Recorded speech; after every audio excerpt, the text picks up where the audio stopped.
खूप दिवसानंतर हा खरवस बनवण्याचा योग मला आला आणि त्याचबरोबर माझ्या जुन्या काही आठवणी ताज्या झाल्या.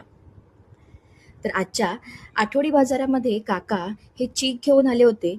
मी त्यांच्याकडून खात्री करून घेतली आणि हा चीक जो आहे तो अर्धा लिटर विकत घेतला. ते मला म्हणाले, "तू एकदा घेऊन बघ आणि नाही आवडला तर पुढच्या वेळेला मी तुझे पैसे परत देईन." तर ह्यावर विश्वास मी ठेवला आणि त्यांच्याकडून अर्धा लिटर चीक घेऊन आले. तेवढ्याच प्रमाणामध्ये मी त्यामध्ये दूध ॲड केलं आणि 1 वाटी एवढी गूळ ॲड केलं.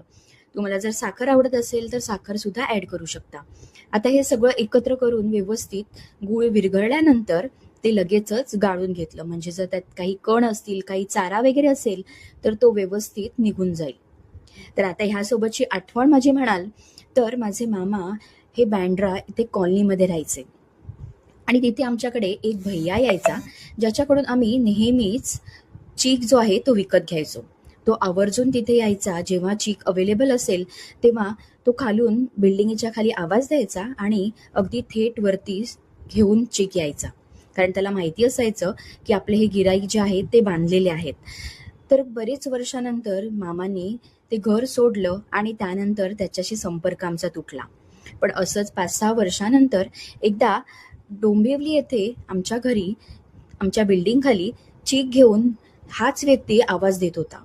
तर त्याच्या एका विशिष्ट आवाज देण्याच्या पद्धतीवरून आईने ओळखलं, की हा आपला चीकवाला भैय्या आहे.